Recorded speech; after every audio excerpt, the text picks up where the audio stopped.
Welcome back to another how-to video. In this video, we'll be going over how to make provisional crowns. Your first step is to make a proper putty. Refer to our first putty video if you need a refresher on how to do this.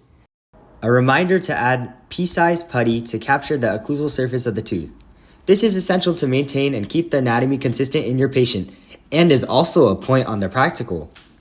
As you can see, the operator beveled their putty at the cervical area of the tooth.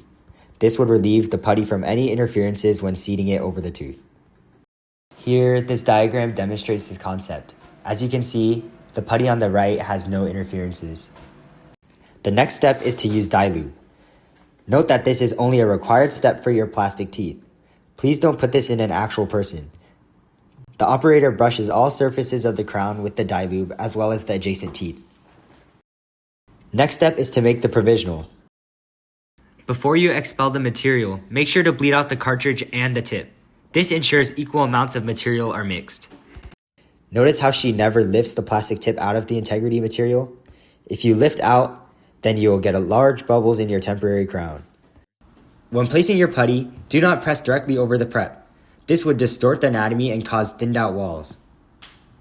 Let it sit for around a minute and a half. You don't want it to be too soft to the point where it mushes when you take it off or too hard when it's impossible to take it off. Finding the perfect consistency will take a couple trial runs. Make sure to find a perfect consistency and time that works best for you. Now the operator is cleaning excess integrity material. When she takes off the temporary crown, she is using the spoon instrument. Place the spoon in the interproximal area and be very gentle when taking the temp off. You don't want to crack it or else you'll have to start over.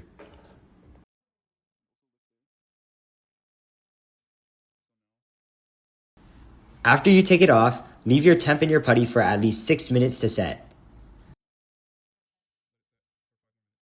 Please clean off everything. Use floss if you have to. If you don't do this, you will fail. Next is to trim your provisional. There are a variety of tools you can use to do this. You can use discs, burrs, or this large blue thing. One thing remains in common. Make sure to remove all your excess integrity material, but not too much. During trimming, you must always watch your margin. Invert the crown and stare at your margin. That should serve as the bounds for your trimming. If you are confused about this topic, this image illustrates the bounds of your margin seen by the blue dotted line. Just a side note, but this step would be so much easier if you have smooth, uniform margins on your prep. So do your best to master a smooth margin.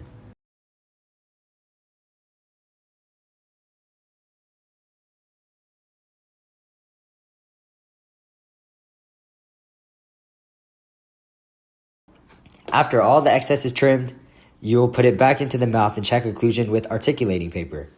Use your knowledge of proper occlusion to determine if the occlusion is correct.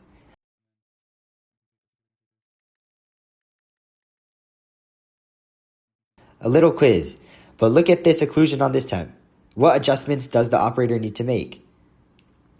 Note that lighter contacts is better than heavier contacts. It is a temp after all. The final step is to make your temp shiny and smooth.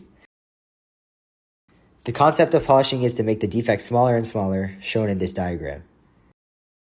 I want you to think of polishing your temp as shrinking down every single irregularity until you can't notice it. Start with the gray polishing points and then use the white. Always start with the more coarse burrs first. On top of that, use this little hay wheel thingy to finish it off and make it ultra shiny.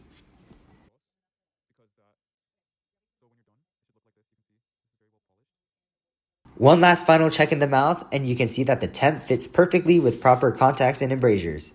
This is your time to use your dental anatomy knowledge. Also, margins are closed and the temp is shiny. Great job, operator! Thanks for watching.